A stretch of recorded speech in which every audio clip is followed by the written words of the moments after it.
네, 여러분. 앞에 영상에 이어서 계속 진행을 해보도록 하겠습니다. 오늘 첫 번째 강의고 1강. 그래서 우리는 과학적 글쓰기를 위해서 어떤 걸 준비하고 어떻게 시작할 것인가에 대한 내용으로 강의 진행하고 있습니다. 그래서 앞에 영상 보시면서 여러분들이 이번 주에 생각하셔야 되는 거, 요 정도 생각하면서 좀 한 학기 수업에 대한 마음가짐을 좀 다져봤으면 좋겠다라고 하는 내용들 설명을 드리면서 본격적으로 우리가 함께 나갈 첫 번째 큰 테마, 스토리텔링에 대한 이야기로 이제 시작을 했습니다. 이 제목 보시면 제가 이미 노골적으로 제목 안에서도 이야기하는 인간이다 라고 써놨는데 여러분 가장 최근에 본 이야기가 뭐예요? 가장 많은 게 아마 유튜브? 아니면 웹툰? 특히 여러분들이 대학생이기 때문에 좀 그런 SNS라던가 아니면 인터넷 공간 안에서 보는 스토리텔링을 가장 많이 보지 않으셨을까라고 제가 짐작을 한번 해보는데 결국 우리는 하루 종일 아니면은 뭔가 일상에서 이야기를 굉장히 근접하게 계속 경험하면서 생활합니다. 그리고 여러분들도 아마 이야기를 듣기만 하는 게 아니라 하기도 하셨을 겁니다. 누군가에게 카톡을 보냈거나 아니면 여러분 혹시 인스타그램이나 페이스북 같은 걸 하신다면 거기에다가도 여러분 이야기를 올려보셨죠.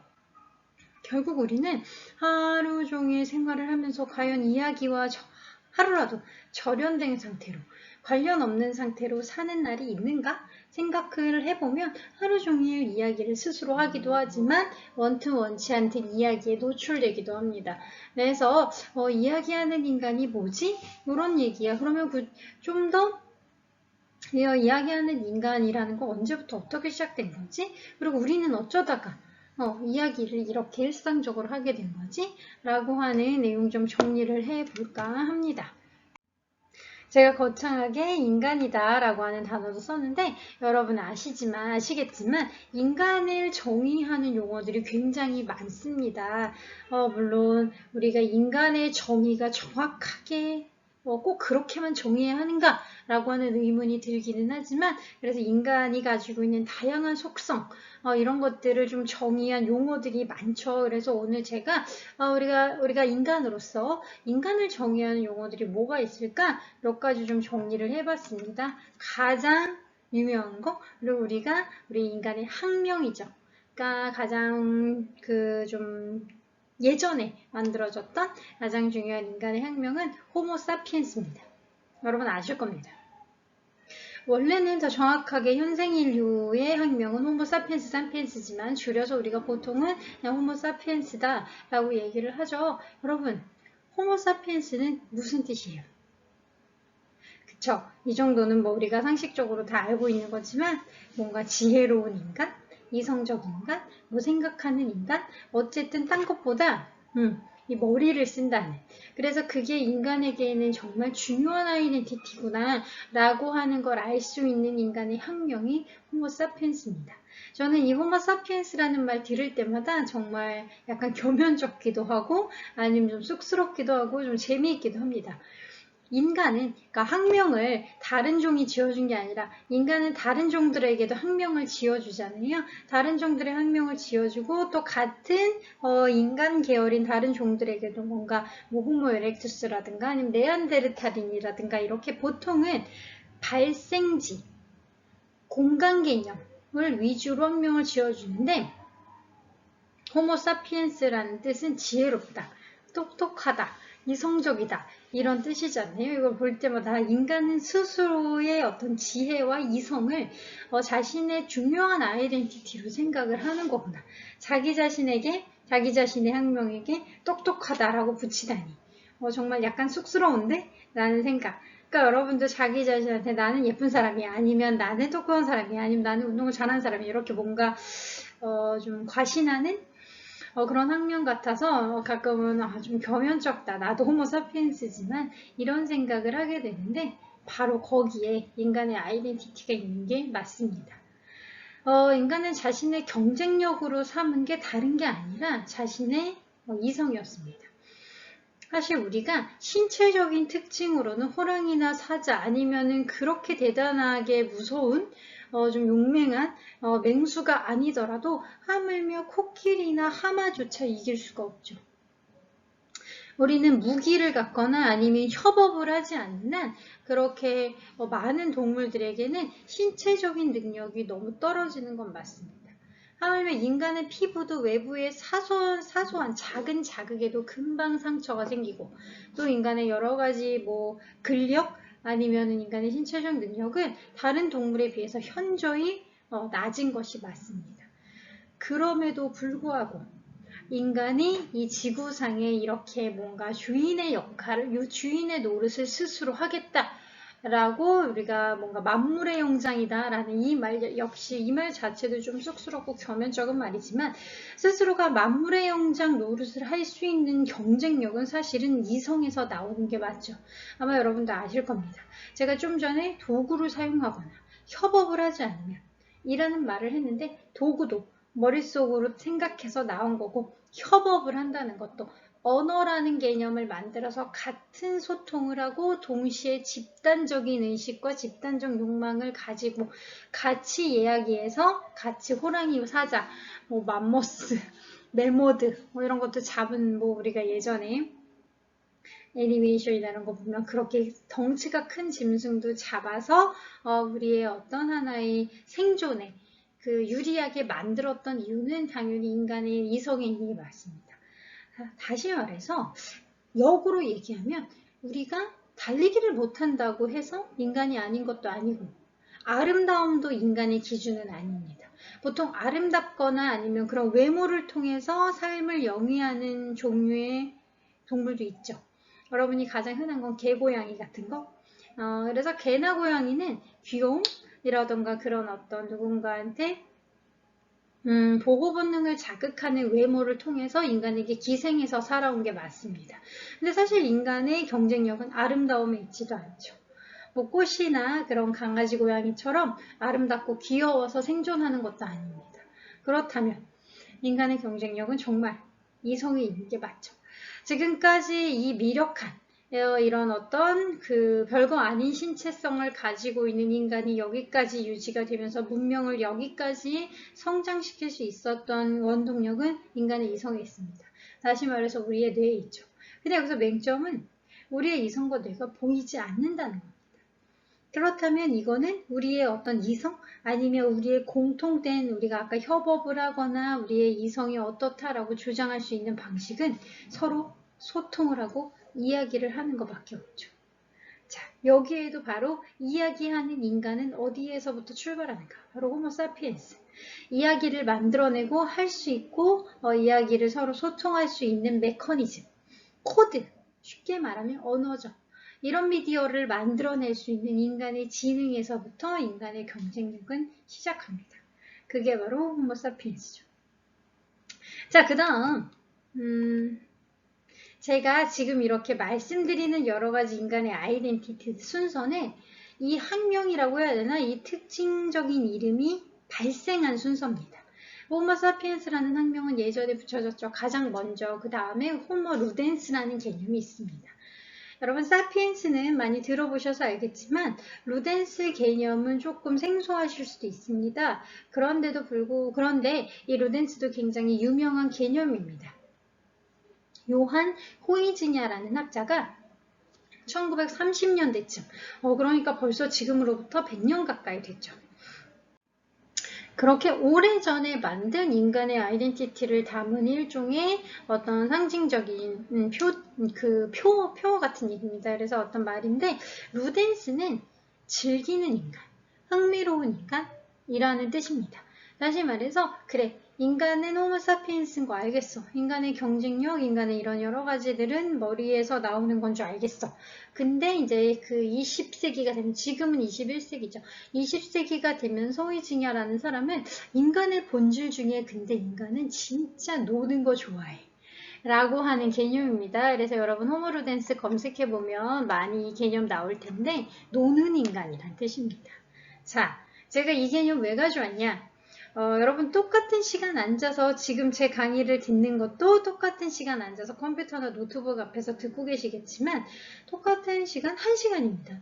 겨우 우리 강의 시간을 다 합쳐봤자 1시간밖에 안 되는데 1시간 동안 강의를 들을 때와 1시간 동안 넷플릭스라든가 아니면 유튜버를 볼 때 어떤 게 훨씬 더 시간이 잘 가고 재밌어요. 그리고 어떤 게 덜 피곤해요. 그죠? 여러분 똑같이 그냥 앉아있을 뿐인데 이렇게 그냥 나는 의자에 앉아있는 게 다인데 몸을 쓰는 것도 아니고 특별히 막 내가 뭐를 하는 건 아닌데 여러분 강의 듣는 건 너무 피곤하죠. 여러분이 아마 하루에 2개 내지 3개의 강의는 들으실 겁니다. 이렇게 영상을 통해서라도. 근데 그거 듣고 나면 너무 피곤해. 근데 넷플릭스 같은 걸 3, 4시간 영화를 보는 건 하나도 안 피곤해.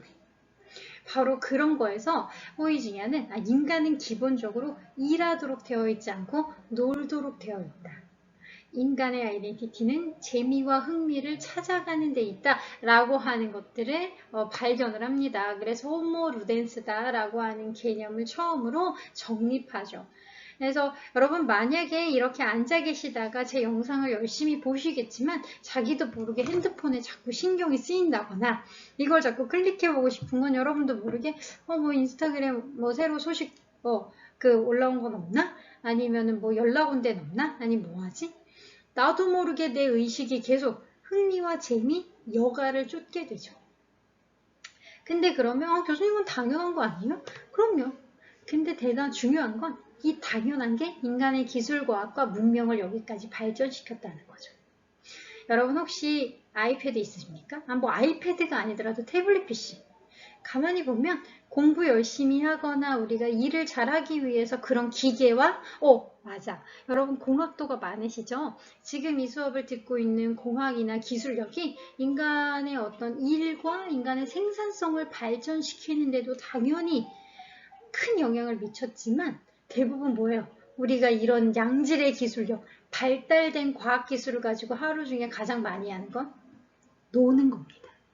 게임을 하고 넷플릭스를 보고 소통을 하고 재미있는 이야기를 찾고 물론 처음의 의도는 더 많은 인간의 생산력과 과학, 뭔가 인간의 어떤 경쟁력과 아니면 군사력과 이런 걸 위해서 발전은 이 기술력을 개발하고 공학이 여기까지 발전한 거 같죠? 아니면 그게 처음의 의도는 맞을 수도 있겠죠. 하지만 결론적으로 우리가 하루 종일 가장 많이 추구하는 건 뭐예요? 뭐 하면 재밌을까? 이거는 얼마나 재밌을까? 이거는 어떨까? 우리가 하고 싶어하는 본질은 사실 맨날 노는 거죠. 인정할 수밖에 없습니다. 저도 마찬가지입니다. 저는 이렇게 저한테는 강의 영상을 만들고 강의를 하는 게 일이지만 일이 끝나고는 어떻게 재밌게 놀까? 오늘 하루를 어떻게 마무리할까? 그래서 이렇게 열심히 일한 나에게 어떤 시간, 어떤 재미있고 편안한 시간을 선물할까? 이렇게 하루를 이 정리를 해가는 게 인간의 당연한 속성입니다. 바로 여기에 호모 루덴스가 있습니다. 그렇기 때문에 우리가 하루 종일 하는 이야기들은 결국 재미있는 이야기, 흥미로운 것을 추구할 수밖에 없고 그걸 쪽으로 인간은 발달할 수밖에 없고 자연스럽게 그 부분을 클릭할 수밖에 없는 거. 결국 이야기하는 인간이라는 것은 호모 루덴스에서 파생된 것이고 이야기를 좋아하는 인간의 속성이 결국은 흥미와 재미 때문이거나 아니면 흥미와 재미가 이야기에 영향을 주거나 닭이 먼저냐 달걀이 먼저냐일 수도 있지만 결국은 우리가 하루 종일 찾는 건 재미있는 이야기거리죠. 그래서 그런 부분에서 호모 루덴스라는 개념도 굉장히 중요합니다. 그리고 이 루덴스 개념은 이런 여러분들 우리 같이 과학기술 글쓰기 과학적 글쓰기를 하고 있는데 과학기술의 발달과도 직접적으로 영향을 주죠. 결국 우리가 이렇게 고도로 발달된 과학기술을 가지고 가장 흥미롭게 하는 건 더 재미있는 거, 더 즐거운 거, 이런 것들을 우리가 찾는 데 있어서 가장 효율적이니까요. 바로 이게 호모 루덴스 개념입니다. 자, 그러면 그 다음으로 만들어진 말 중에 호모 나렌스라는 게 있습니다. 여러분 힌트. 호모는 인간이란 뜻이야. 그래서 요거는 다 공통될 거야. 그럼 뒤에 붙어있는 것만 우리가 해결을 하면은 오늘 같이 정의를 내릴 여러 가지 이야기하는 인간의 정의들을 다 정리할 수 있겠죠. 나렌스는 어디서 나왔을까요? 그렇죠. 내러티브에서 나왔습니다. 내러티브의 약자인데 요거는 1990년대쯤 인간은 하루 종일 뭔가 이야기하는구나. 그래서 우리가 특히 다른 문명, 다른 기술과학보다도 이렇게 소통 미디어가 발달된 데는 끊임없이 누군가랑 연락되어 있고 싶어 하는 욕망이 굉장히 크다고 합니다. 요즘에 이런 코로나 시국이라든가 이런 것 때문에 언택트라는 말이 유행을 하죠. 근데 언택트는 직접 만나지 않을 뿐이지 우리는 하루 종일 온라인을 통해서 컨택트 되어 있는 것이 사실은 일종의 패러독스입니다. 직접 면대면에서 신체적인 공간을 공유하지 않을 뿐이지 정서적이거나 감성적이거나 아니면은 뭔가 나의 소통적인 그 공간은 끊임없이 공유하려고 하는 거. 여러분 여기에 어떤 하나의 반증처럼 될 수 있는 게 여러분 아마 핸드폰 전원이 나간 상태로는 한두 시간 이상 못 버틸 겁니다. 그래서 늘 어딘가에 연결이 되어 있고 또 가령 그런 습관 있잖아요. 우리 집에 들어오자마자 텔레비전이든 노트북이든 바로 켜는 아니면 핸드폰이든 바로 확인하는 이렇게 뭔가 늘 컨택트 되어 있어야만 하는 그래야 안정감을 느끼고 내가 이 세상에 존재하는구나. 그래서 현대사회의 존재는 나의 이런 신체 선생님 만져지는 이 신체 있잖아요. 이 신체가 존재하는 게 아니라 누군가 나를 반영적으로 다시 말해서 나를 네가 거기 있구나 나를 봐주는 사람 나를 의식해주는 사람 한 사람이라도 나랑 컨택트 되어 있는 순간 우리는 실존한다 라고 보는 게 바로 호모 나렌스 개념입니다. 우린 누군가 소통하거나 이야기하거나 누가 나를 여기 봐주지 않으면 내가 이 세상에 존재하는 게 아닌 게 되는 거죠. 그게 바로 글쓰기의 핵심입니다. 글이 존재하는 건 단 한 사람이라도 누가 봐줄 거라고 생각하고 쓰죠. 아무도 보지 않을 거라고 생각하고 쓰는 글은 사실 없습니다. 그렇기 때문에 누군가 단 한 사람이라도 내 글을 봐준다는 걸 전제했을 때 글쓰기는 결국은 뭔가 흥미있는 이야기 그리고 나의 이성 그리고 중요한 건 끊임없이 이야기하려고 하는 나의 욕망.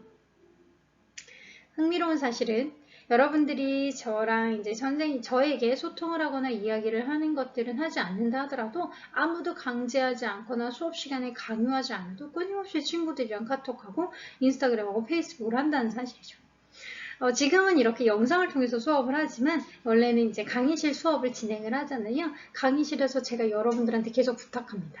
여러분 대답해 주세요. 그건 어떻게 생각하세요? 여러분 최근에 읽은 책은 뭐예요? 이렇게 끊임없이 질문을 해도 여러분들이 거의 대답이 없는 경우가 많습니다.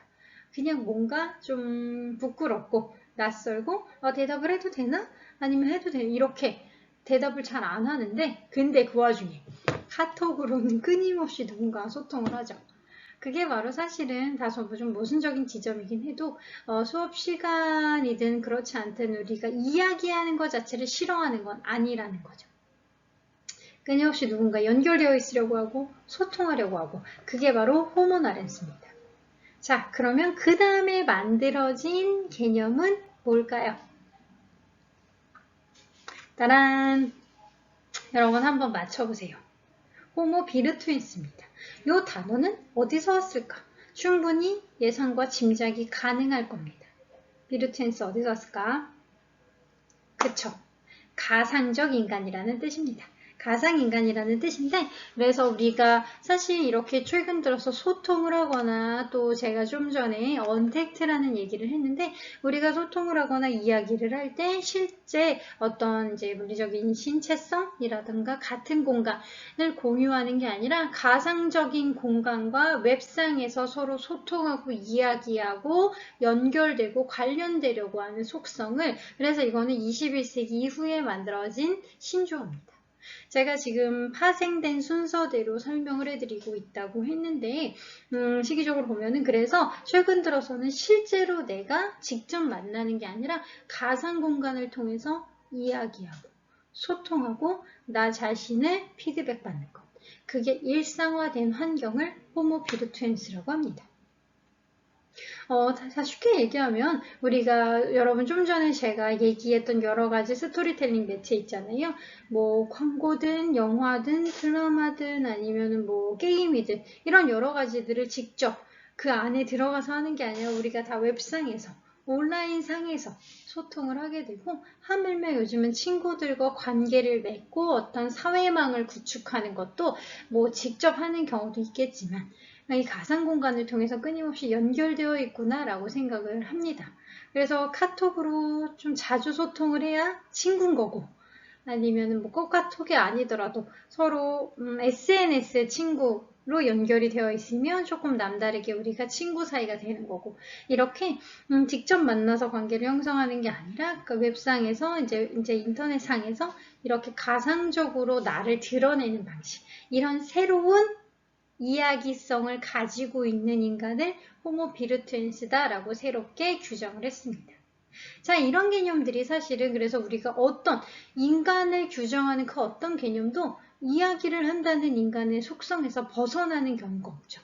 결국은 다 이야기하는 인간입니다.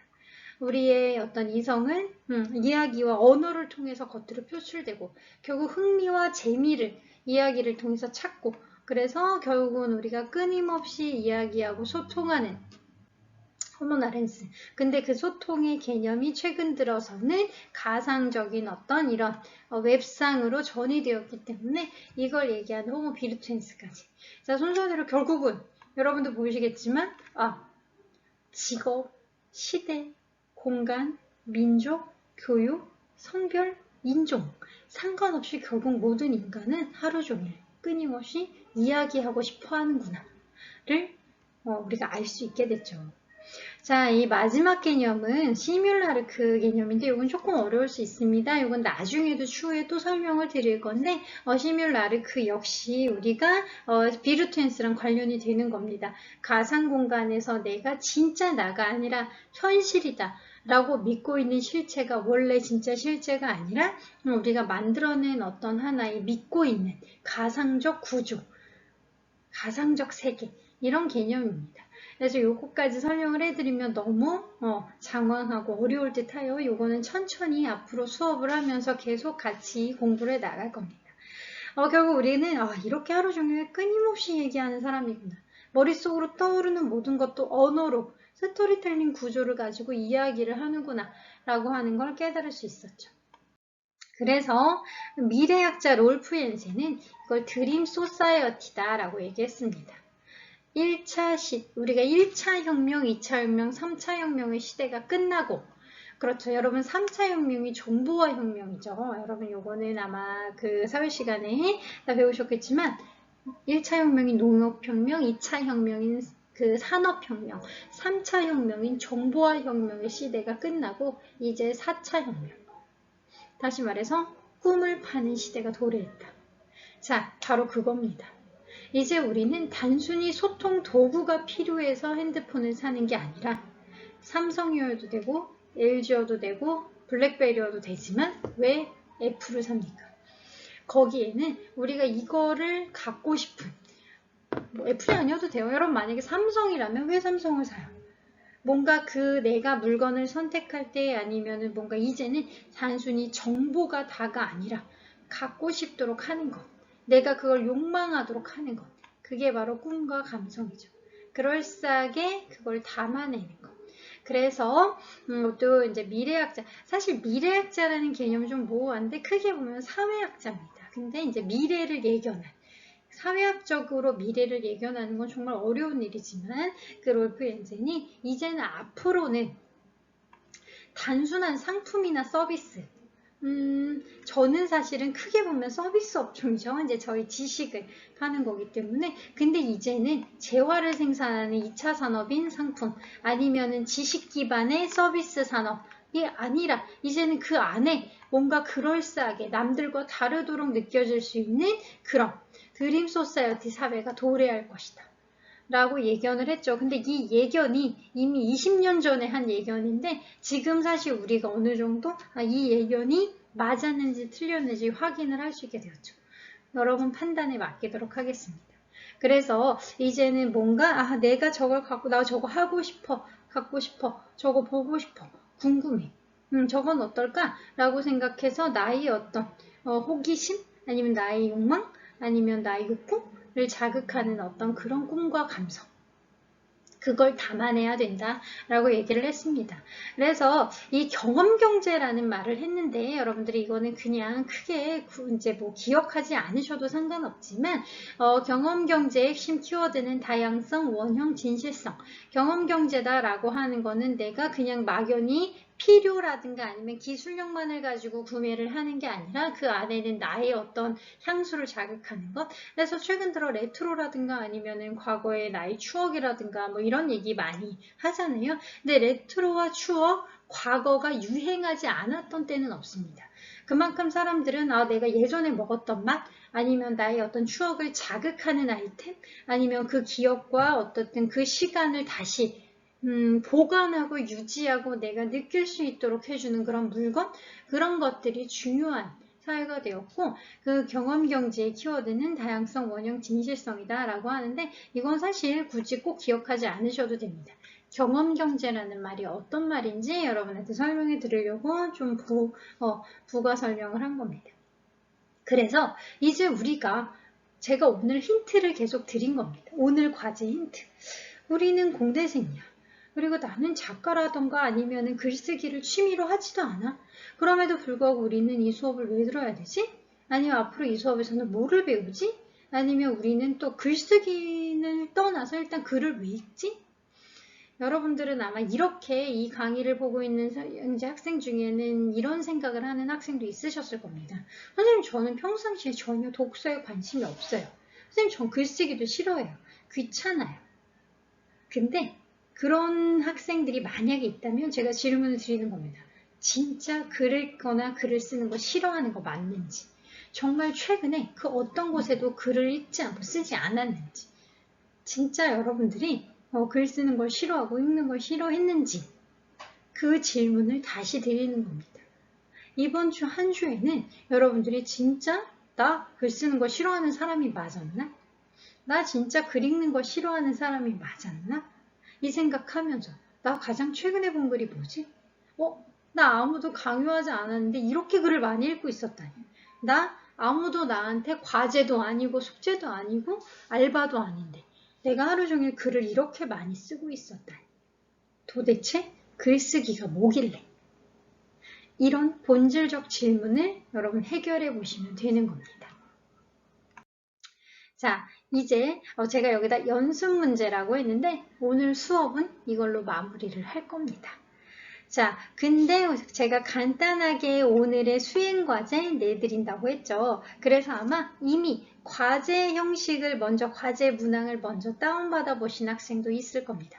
아니면 이 영상을 다 본 다음에 과제란 확인해 봐야지 라고 하는 학생도 있을 겁니다. 여러분 거기에다가 여러분 생각, 제가 오늘 영상을 통해서 해드린 생각 말고 진짜 여러분 생각을 정리해서, 그리고 여러분 최근에 진짜 어떤 글 읽었는지, 아니면 나 최근에 어떤 글 썼는지, 그리고 나는 그러네, 생각해보니까 이런 글쓰기가 이런 거였네? 라는 생각을 하면서 나는 앞으로는 그럼 이 수업을 우리가 학교에서 왜 강제적으로 꼭 들으라고 하는지, 제 글쓰기 수업의 핵심이 뭔지, 이런 것들 간단하게, 가장 중요한 건 여러분 스스로 생각한 결과물이라고 했죠. 제가 한 얘기도 아니고 외부의 다른 사람이 한 얘기도 아닙니다. 여러분 스스로 생각한 내용, 간단하고 핵심적으로 정리를 하시면 됩니다. 그래서 매 시간 저는 정답이 있는 게 아니라 여러분들 스스로 자기 생활에 대해서 생각했는지, 내 이성, 우리가 무려 호모 사피엔스인데 계속 이성적으로 내 생각을 하려고 했는지, 그게 가장 중요한 평가 기준입니다. 그래서 여러분 시간 안에, 우리 제한된 과제 제출 기한 안에 일주일이죠. 영상 시청과 과제 제출 기한은 매주 일주일씩 드릴 겁니다. 여러분 일주일이면 사실 충분히 여러분 심사숙고해서 과제 작성하는 시간이 될 거라고 저는 생각합니다. 그래서 과제까지 제출해 주시면 일주일치 수업이 마무리가 되는 겁니다. 자, 그럼 여러분 잊지 말고 과제 제출을 해주셔야 또 출석 인정도 됩니다. 그러니까 영상 시청 다 해주시고 과제 제출까지 잘 해주시면 이번 주 수업 마무리가 되겠죠. 다음 주에도 오늘처럼 제가 영상을 통해서 수업 나가고, 다음 주에도 계속 스토리텔링에 대해서 조금 더 구체적으로, 아니면 좀 더 예시를 들어가면서 다양한 내용에 대해서 같이 공부해 볼까 합니다. 다음 주 수업도 같이 재미있게 보고 또 다음 주 수업을 끝나면 수행 과제도 간단하게 해결해 보도록 하겠습니다. 여러분 오늘 긴 영상 또 긴 이제 이렇게 이제 장황한 설명 듣느냐고 고생 많이 하셨고 다음 주 수업 영상을 통해 다시 만나도록 하겠습니다. 여러분 과제나 수업에 대한 질문사항이라도 궁금한 거 있으면 제가 오리엔테이션 시간에 공지해드렸던 메일 주소로 저한테 문의 주셔도 됩니다. 오늘은 여기까지 할게요. 여러분 수고하셨습니다. 안전하고 건강한 한 주 보내세요. 안녕.